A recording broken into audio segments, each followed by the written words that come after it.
High, আমার সকল বন্ধুদের শুভ সকাল। আমি পাছাল ব্লক থেকে ফাল্গুনী পাছাল বলছি। আমরা এখন আছি দেবপ্রয়াগে অলকানন্দা আর ভাগীরথী নদীর মিলন কক্ষে।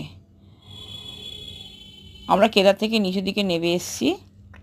যত নামছি ততই এগুলো পড়ছে, স্পটগুলো পড়ছে। তারই একটা জায়গা হচ্ছে দেবপ্রয়াগ। এই দেবপ্রয়াগেই আছে অলকানন্দা আর ভাগীরথী নদীর মিলন।